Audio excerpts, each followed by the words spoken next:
নেতা হিসাবে রাসূলুল্লাহকে মেনে নেওয়া। নেতা হিসাবে কাকে মেনে নেওয়া? রাসূলুল্লাহ সাল্লাল্লাহু। আপনি মসজিদের ভিতরে নবীর তরিকায় নামাজ পড়বেন, আর মসজিদের বাইরে আপনি অন্য কারো আদর্শে রাজনীতি করবেন, সমাজনীতি করবেন, বিচার ফয়সালা করবেন, অন্য কারো আদর্শে বিবাহ শাদী করবেন, অন্য কারো আদর্শে আপনি দুনিয়ার জীবন পরিচালিত করবেন, জি না, এটা হয় না। এটা খেয়ানত করা হয় রাসূলের আদর্শের সাথে। বলা হলো আইয়ুল আমালি আফজলু, আল্লাহর নিকট সবচেয়ে আমল কোনটি? আল্লাহর নবীকে বলা হলো, তিনি বলেন ঈমানুন বিল্লাহি ওয়াহদা, আল্লাহর প্রতি বিশুদ্ধ শিরিক মুক্ত খাঁটি ঈমান গ্রহণ করা, ওয়া রাসূলিহি, আদর্শ হিসাবে একমাত্র মুহাম্মদ সাল্লাল্লাহু আলাইহি ওয়াসাল্লামকে মেনে নেওয়া। কিলা সুম্মা মাজা, তারপরে কোনটি? ক্বালা, আল্লাহর নবী বলেন আল জিহাদু ফি সাবিলিল্লাহ, আল্লাহর পথে জিহাদ করা। আল্লাহর পথে জিহাদ করা আল্লাহর কাছে সবচেয়ে প্রিয় আমল। তিনি বলেন সুম্মা মাজা, তারপরে কোনটি? আল হাজ্জু মাবরুর, কবুল হজ। কি হজ? কি হজ? কবুল হজ।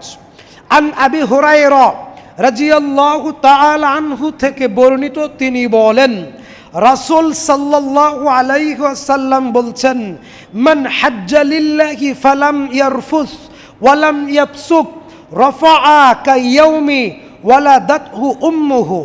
রাসূলুল্লাহ সাল্লাল্লাহু আলাইহি ওয়াসাল্লাম বলছেন, যে ব্যক্তি আল্লাহর সন্তুষ্টির জন্যে হজ করলো, এই হজের মধ্যে কোনো প্রকার অশ্লীল কথাবার্তা বলল না, আল্লাহর সন্তুষ্টির জন্য একনিষ্ঠভাবে বৈধ টাকায় হালাল টাকায় হজ পালন করলো, আল্লাহ তাআলা তাকে নিষ্পাপ মাসুম করে দেন ওই দিনের মতো। ওয়ালাম ইয়াফসুক রাফাআ কায়াউমিন ওয়ালাদাতহু উম্মুহু, যেন তার মা তাকে প্রসব করলো, জন্ম দিল, ওই সবেমাত্র নবজাতক বাচ্চাটি যেরকম নিষ্পাপ, একজন হাজি ওই রকম পরিমাণ নিষ্পাপ। আবু হুরায়রা রাদিয়াল্লাহু তাআলা আনহু বলেন রাসূল সাল্লাল্লাহু আলাইহি ওয়াসাল্লাম বলেছেন, যে ব্যক্তি আল্লাহকে সন্তুষ্ট করার জন্য হজ পালন করলো এবং ওই হজের মধ্যে কোনো প্রকার ভেজাল টাকা নাই, কোনো প্রকার নিয়তে ত্রুটি নাই, কোনো প্রকার তার ঈমানে শিরিক নাই, অন্যায় অশ্লীল থেকে মুক্ত থেকে হজ পালন করলো, আল্লাহ তাআলা তাকে এই হজের বিনিময়ে ওই দিনের মতো নিষ্পাপ করে দেন, মা তার সন্তানকে যেরকম নিষ্পাপ সন্তান হিসেবে জন্ম দেয়। আন আবি হুরায়রা রাদিয়াল্লাহু তাআলা আনহু قال رسول الله صلى الله عليه وسلم العمرة إلى العمرة كفارة لما بينهما والحج المبرور ليس له جزاء إلا الجنة রাওয়াহুল বুখারী। 1773 নম্বর হাদিস সহিহ বুখারীর। আবু হুরায়রা রাদিয়াল্লাহু তাআলা আনহু থেকে বর্ণিত, তিনি বলেন আল্লাহর নবী মুহাম্মদ সাল্লাল্লাহু আলাইহি ওয়াসাল্লাম বলেছেন আল উমরাতু ইলাল উমরাতি, এক উমরা পালন করার পর কেউ যদি আরেক উমরা পালন করে, কাফফারাতুল লিমা বাইনাহুমা, এই দুই উমরার পালনের ভিতরে তার যত গুনাহ হয়, ওয়াল হাজ্জুল মাবরুরু লাইসা লাহু জাযাউন ইল্লাল জান্নাহ, আবার যদি কেউ তারপরে হজ পালন করে তাহলে তার জীবনে কোনো একটা গুনাহও থাকে না, সরাসরি জান্নাতি বান্দা হয়ে যায়। ওয়ান আব্দুল্লাহ ইবনে আব্বাস রাদিয়াল্লাহু তাআলা আনহু قال رسول الله صلى الله عليه وسلم إن عمرة في رمضان তাদিলু হাজ্জাতুন, যে ব্যক্তি রমজান মাসে উমরা পালন করে সে যেন বড় হজ পালন করে।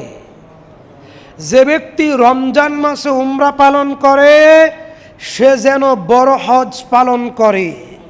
যে ব্যক্তি রমজান মাসে উমরা পালন করে তার আমল নামায় ততটুকু নেকি দেওয়া হবে বড় হজ পালন করলে যত নেকি হয়।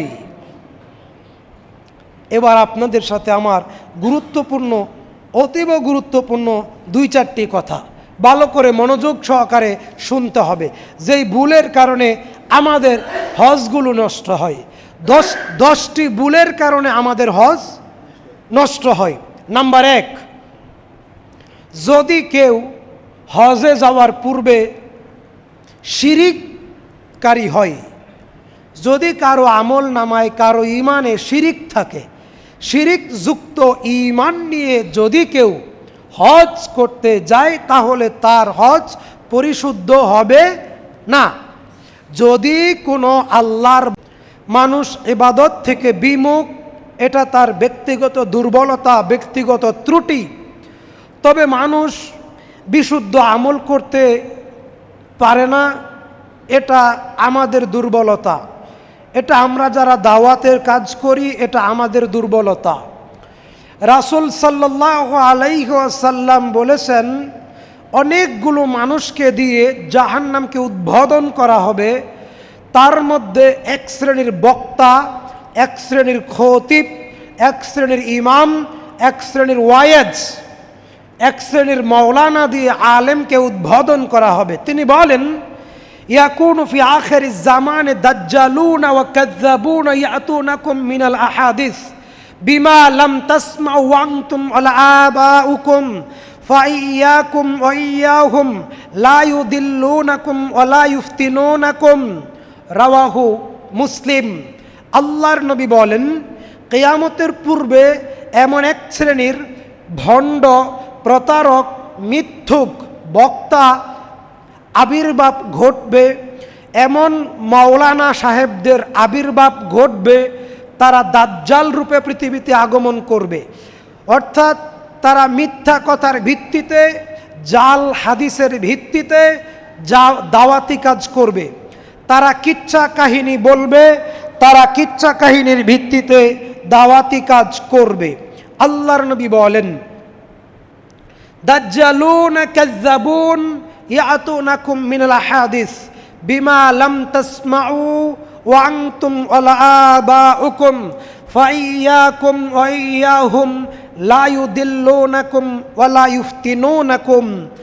তারা তোমাদের নিকট এমন অলৌকিক ঘটনা, এমন ভিত্তিহীন ঘটনা, এমন ভিত্তিহীন দুর্বল হাদিস তোমাদের নিকট প্রচার করবে, এমন ফজিলত সম্পন্ন হাদিস তোমাদের কাছে বয়ান করবে যেটার কোনো ভিত্তি নাই, যেটা তোমরা শোনো নাই, তোমাদের পিতৃপুরুষ তারাও শোনেন নাই। কাজেই তারা তোমাদেরকে পথভ্রষ্ট করবে, তারা নিজেরাও পথভ্রষ্ট হবে।